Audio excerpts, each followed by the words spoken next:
Estou bem impactada porque eu não sei mais quantas vezes eu falei em público depois que eu descobri, porque eu não sabia disso, eu acho que a maioria de nós, mulheres negras, homens negros, a gente não aprimora muito isso.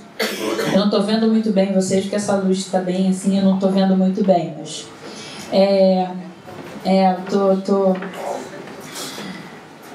a gente acostuma com essa coisa de conversar olho no olho e fica meio aqui conversando com quem, né? Ouço vozes. A gente começa a pensar sobre nós com muita dificuldade. Quando Paula falou, então a minha trajetórias e tal, eu comecei a ficar muito tensa, porque eu falo demais e a gente tem técnicas, né, de sobrevivência. Uma das minhas técnicas de sobrevivência utilizadas desde sempre, aí eu falo Dandara, eu acho que já foi, mas sou geminiana como Dandara, então a gente fala muito para falar extremamente pouco. Então eu falo extremamente pouco sobre mim.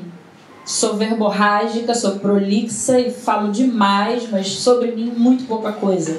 E também penso pouco sobre mim, né? Nesses 9 anos de terapia é um exercício que eu estou tentando fazer, mas o contato com as próprias dores é sempre o mais difícil. Então é muito bom falar sobre a dor alheia, tentar ajudar. Tem amigos meus que ficam me procurando conselho, conversa. Não que você sempre sabe uma palavrinha bacana para falar, e eu fico imaginando, se eu soubesse falar essas palavras para mim, eu estava feita, mas ainda não sei. Então quando Pamela fala da trajetória dela, valeu, Paulo. Quando Pamela fala da trajetória dela, fala da infância, eu fico pensando das confusões, aí eu acho que eu estou deixando um pouco a apresentação para gastar esse tempinho inicial, para falar mesmo sobre a construção de nós, seres negros, dentro desse lugar caótico, né, para uma identidade que é o Brasil. O que é essa construção? Então, pensando em infância, pensando em como a gente se descobre, quando apontam pra gente que a gente é negra, a gente, como assim? Não, não sou não. Então, brigas e brigas e brigas na escola, a gente costuma brigar muito na escola. Crianças negras são agressivas, não respeitam, são indisciplinadas, blá, blá, blá, blá, blá, blá. E eu era uma dessas crianças negras indisciplinadas porque os meus colegas ficavam dizendo que eu era negra, do cabelo duro, que eu era feia, que minha boca era feia, que meu cabelo era feio, meu rosto era feio, minha pele era feia, era tudo feio. E eu falava isso com a professora, ele tá brincando, vai, senta, Cláudia. E chegou uma hora que eu fiquei de saco cheio disso. Eu falei, bom, se ele tá brincando, eu vou brincar também. E eu comecei a enfiar porrada em todo mundo. Mas vocês estão achando que eu batia, dava um tapinha? Não. Eu já enfiei lápis no ouvido de colega. Eu já mordi até sangrar. Eu queria deixar minha unha crescer, minha mãe cortava, às vezes eu escondia, porque eu queria minha unha grande, porque eu percebi que a minha unha era uma arma. E eu usava. E devem ter uns 5 colegas meus de colégio aí, de 4ª, 5ª série, que tem a minha marca no corpo deles, porque eles também deixaram a marca no meu corpo. E eu queria devolver isso. Eu devolvi em forma de arranhão, cuspe na cara, mordida, unhada, chute, tudo que eu pudesse fazer. Tentaram me expulsar do colégio. Só que aí vem a outra parte da complicação da minha construção enquanto menina negra. Eu era neta, e aí eu acho que depois vale essa conversa de um monte de gente bonitinha, riquinha, que tem em casa uma empregada que diz que é como se fosse da família. É quase da família. Ela mora naquele quartinho largado lá atrás, todo mundo da família acorda ela 11h30, meia-noite, para ela fazer um suquinho, para ela fazer um sanduichinho, mas ela é querida, ela é como se fosse da família. Ela ganha uma merda de salário, mas ela é como se fosse da família. Todo mundo tem uma demagogia incrível aqui para falar, para tratar sobre isso, mas enfim, pulando essa parte. Eu não era essa empregada, mas eu era filha dessa empregada. Então eu sou neta de criação. Então os avós que eu conheci era a família Raif Schneider Eli.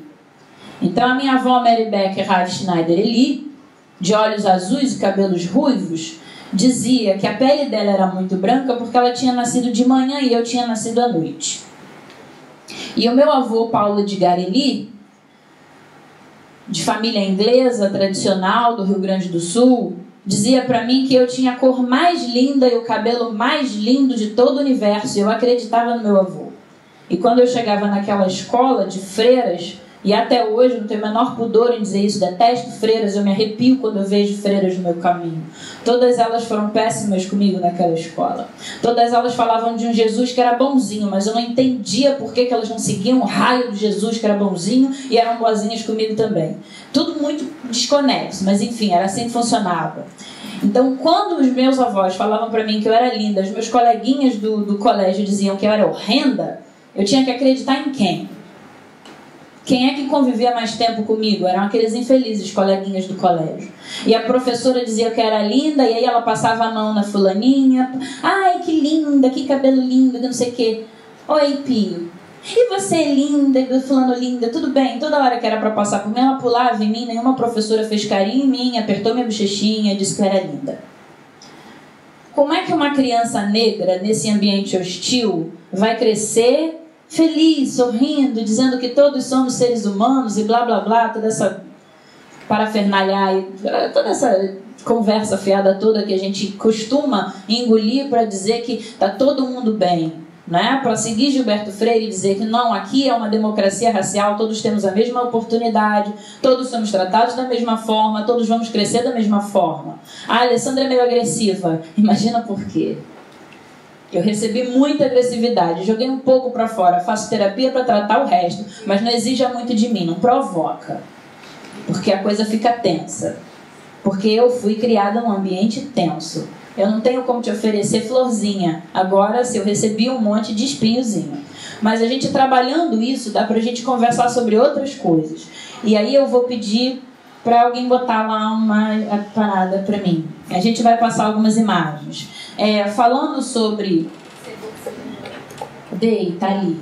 É um que tá assim, mulheres. Falando sobre ser mulher nesse ambiente, né? Falando desse lugar, e daí começando a entender depois, igual Pamela, como é que a gente reconhece os nossos, como é que a gente faz as nossas associações, onde estão as outras mulheres negras, quem é negro, quem é pardo, como você perguntou, não é? Porque até um determinado momento na minha vida eu vi amigas que eu achava que eram negras como eu, tentando se livrar dessa negritude para sofrer menos, e aí eu entendo bem o papel delas, porque elas tinham essa possibilidade, porque a pele não era tão preta. Então dava para dizer, hoje eu vejo gente assim, meu nome é fulana de tal e eu sou negra. Acho lindo. Essa possibilidade de você ter que falar isso no discurso, eu não tenho. Pamela não tem. A Lê também não tem. É muita Alessandra preta no meu olhar, adoro isso. Quando a gente não tem essa possibilidade, a gente precisa colocar dentro da gente uma postura que segure, que ancore isso de alguma forma. Como é que a gente ancora a nossa negritude? Só em pares. Como é que a gente faz esses pares? Quais os lugares que a gente vai encontrar isso aí? Beleza, valeu. Como é que a gente vai encontrar esses pares? Como é que a gente sente o significado de ser o que a gente é? Onde está escrito que ser mulher negra é ser assim, assim, assim, assim? Olha, encontrem-se no lugar tal, associem-se e façam e conversem. Ninguém diz isso. Então, eu encontro mulheres negras o tempo inteiro, mas não são todas as mulheres negras que eu encontro que a gente consegue fazer par, que a gente consegue ter afinidade, que a gente consegue levar um diálogo à frente, que a gente consegue pegar e batalhar junto, porque nem todo mundo está disposto a levar porrada, e encarar isso é levar porrada sim. Então, a gente precisa conversar sobre o que é ser alguma coisa. E aí, na nossa cultura aqui ocidental e eurocentrada, dizem que o que está escrito é que determina o que eu sou.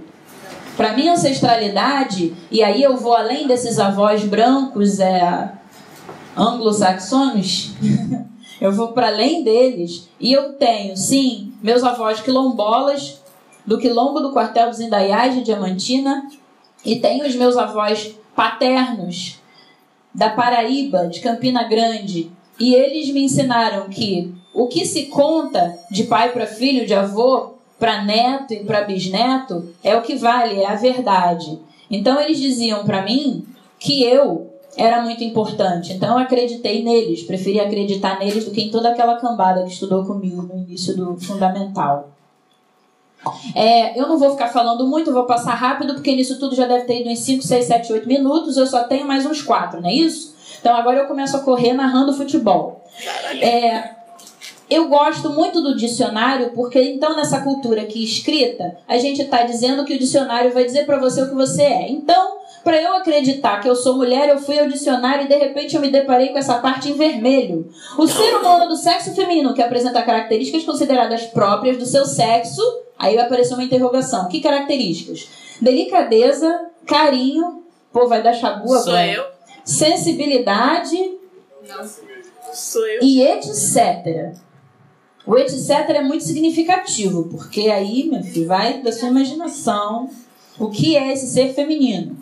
Homem efeminado, o homem efeminado é mulher, ok, que tem modos, gostos e atitudes considerados femininos. Indivíduo homossexual que em uma relação sexual tem atuação passiva. Mentira! Todos os meus amigos gays são passivos, ativos, passivos, ativos, passivos, ativos, não necessariamente nessa ordem. Então, por que tem que ser passivo para ser feminino? Não tem. Eu não sou carinhosa nem sensível o tempo inteiro, mas eu me considero mulher. A Lê, tu é passiva o tempo inteiro? Tu é sensível o tempo inteiro? Tu é carinhosa o tempo inteiro? Não, mas é mulher. Oi. Então, aí eu pulo para o dicionário, mais lá na frente, eu vou pedir para você dar uma avançadinha. Não vai dar para ver essas imagens todas.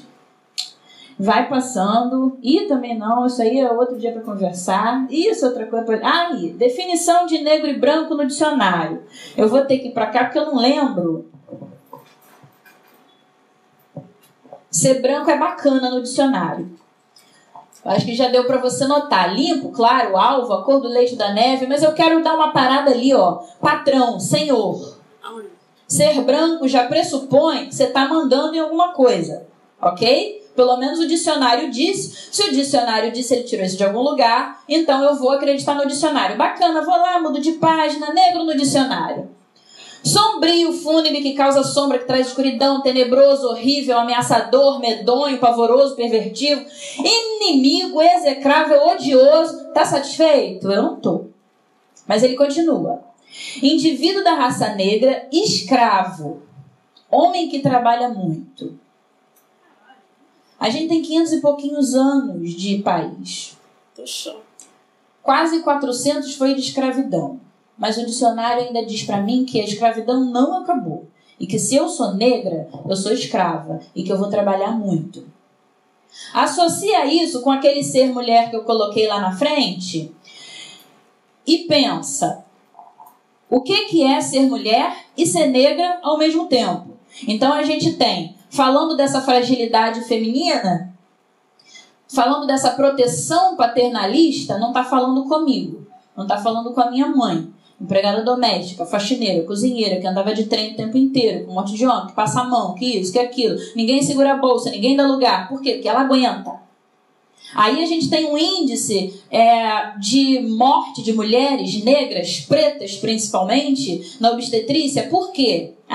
Tá gritando agora? Cala a boca, não grita. Quando estava fazendo, não estava chorando. Você aguenta, você não precisa de anestesia. A morte das mulheres pretas na obstetrícia é escandalosa. Mas a gente fala disso quando? Porque são todas mulheres, é tudo a mesma pauta. Não vou passar mais isso, que o tempo vai ficar curto, mas é por aí. Essa foto eu gosto muito de trazer. Aliás, essas duas. Tem outras, eu gosto muito de trabalhar com imagens, porque, sabe, professora de anos iniciais, às vezes falar fica difícil. Você mostra a imagem e todo mundo... entendi. Então é por isso. Fica meio mimimi, blá blá blá, mas foi o que deu para arranjar. Nessas duas fotos eu gosto de trabalhar um momento que o pessoal fica falando que mulheres negras estão dividindo, estão rachando o movimento feminista. Coisa desnecessária, porque o feminismo é para todas nós. Tem que haver sororidade. Acho linda a palavra, bonitinha, bacana, mas outro dia eu saí dando uma gritaria, tudo bem nesse dia. Mas lá no banheiro, outro dia não, faz uns 5, 6 anos isso, né? Vai ver. O tempo tá passando, gente, não tô entendendo. 5, 6 anos por aí. No banheiro, de repente, lá em São Cristóvão, aquele monte de menininha pichando. É do feminismo, picha daqui, passa batom no espelho. Aí eu entrei naquele banheiro, aquela nojeira, aquela sujeira, e falei assim, então tá, sororidade é só pra vocês, né? Sororidade pra mulher preta, faxineira, que vai ter que vir aqui depois limpar isso tudo, não existe. Não rola. Então eu já entendi o que é o feminismo de vocês, já entendi qual é a sororidade de vocês e não estou satisfeita. Essa imagem aqui é para dar uma escurecida nesse ponto. Por quê? Temos aqui as ladies, minhas tataravós, vendendo frutos que elas conseguiam plantar e geralmente escondido em algum terreno, porque elas eram proibidas a propriedade, né? Negros eram proibidos de ter terras. Então elas plantavam, carregavam aquilo tudo na cabeça e iam vender para conseguir algum dinheiro para sustentar. Por quê? Porque uma camarada boazinha, bacana, branquinha, rosa, chamada Princesa Isabel, libertou todo mundo. Claro que não se fala das batalhas que tiveram para isso, né? Ela é rosa, né? Porque os quadros, ela é branca, não, ela é rosa. Então, estão ali trabalhando, tentando se sustentar depois da libertação dos escravos, porque não tinha emprego. Por quê? Porque estão clareando a população, trazendo gente de fora, gente rosa também, bonitinhos, italianos, alemães, blá, blá, blá, blá, blá. E ali do outro lado, as colegas que estão em casa, tocando seu pianinho, né? Conversando, e de repente elas têm uma ideia muito bacana. Olha só, a gente precisa lutar para mudar isso, está entediante essa vida, não é? 1 minuto. O que é que a gente vai reivindicar? O direito ao trabalho. Eu acho que a camarada aqui da primeira foto não achou legal essa coisa. Vamos reivindicar outra coisa. Para você conseguir entender que o feminismo ele precisa ter pautas diferentes. Não vou falar sobre isso, sobre as origens do feminismo negro, porque a Paula tá aí com um CDzinho bacana para passar para vocês depois. Essa aí é muito bacana. Para fechar, falando da minha construção como mulher, eu começo a pensar na questão da maternidade, e aí me vem uma coisa de é aquela última foto ali à direita embaixo, é uma estátua em homenagem à Mãe Preta. Aí dizem que é uma homenagem. Aí eu só quero que vocês entendam o que era essa Mãe Preta. Dá uma olhada na imagem de cima, que é bem atual. Eu esqueci o nome da revista. Dá uma olhada em todas as outras fotos e a gente tem sempre uma situação.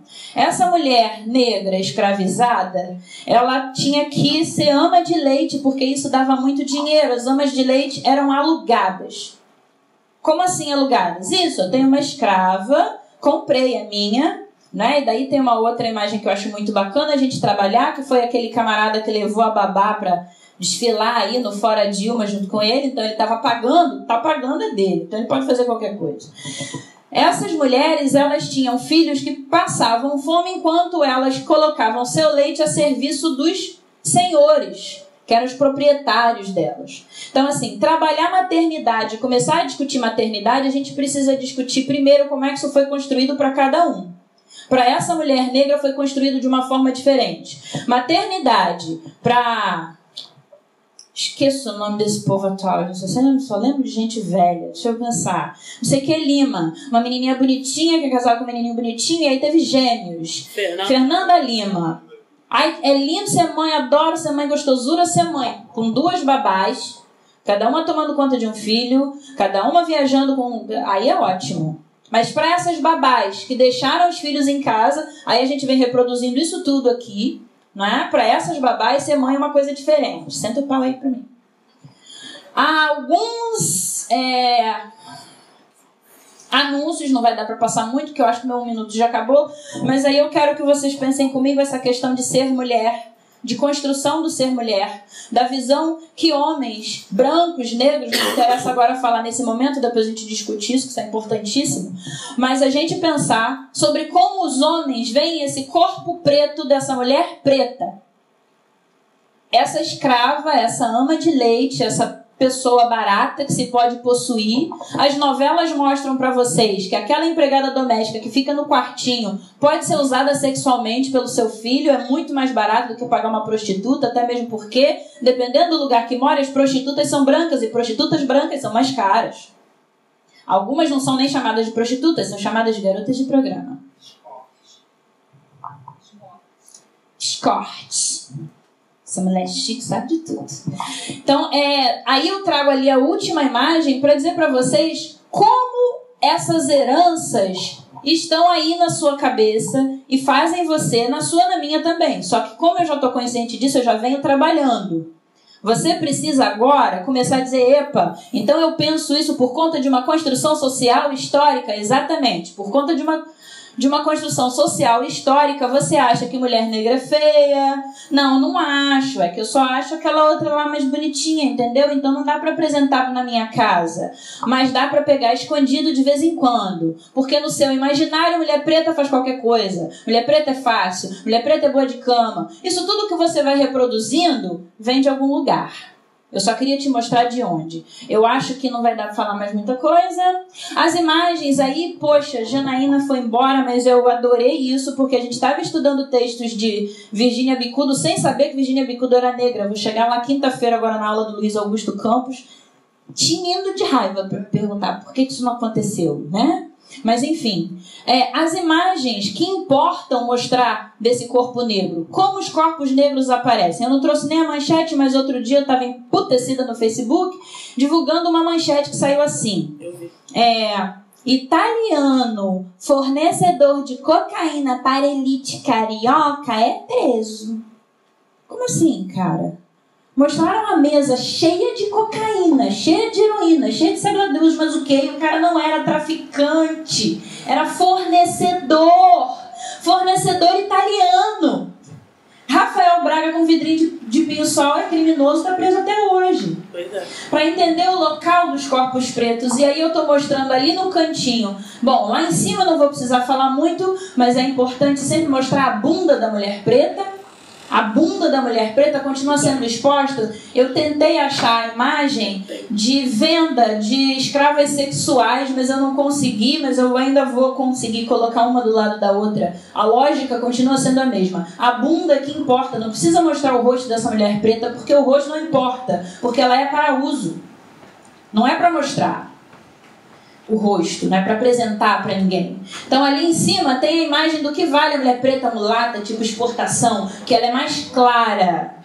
Por isso aquela globeleza de pele preta não foi bem aceita. Porque para sambar, para exibir, para seduzir, para ser erótica, precisa ser mais clara, precisa ser a mulata, não a preta. A preta é outra coisa, aí é para escrava mesmo, para faxineira, para doméstica e tudo mais. E ali no cantinho Maria Carolina de Jesus, numa foto com Cecília Meirelles e ex-Clarice Lispector. Eu sempre falo Cecília Meirelles, sei porque esses branquinhos se parecem tanto, né? Branquinho tudo igual, aí eu confundo. Mas aí, ali com... Claro, acabou o tempo. Só para dizer para vocês que a manchete do branquecimento. Não, porque senão o negócio fica feio. Depois ela fica me arrancando couro, xingando minha mãe, é horrível. E só para falar do embranquecimento, de como noticiaram que ela era empregada de Clarice. Que interessante, não é? E ela que estava vendendo milhões e milhões de livros, era traduzida nessa época aí já em 8 línguas, hoje muito mais, mas enfim. E a nossa aluna Lohane, como o Mac tirou a foto de Lohane e colocou um desenho Chanel, com sobrancelhinhas finas, lábios finos. Olha que interessante. Por quê? A mulher preta não pode brilhar, não pode ter ganho o primeiro lugar na competição. Aí fica muito, né, gente? Então é só para vocês pensarem assim. No nosso lugar, eu acho que acabou, não acabou? Consegui? Consegui.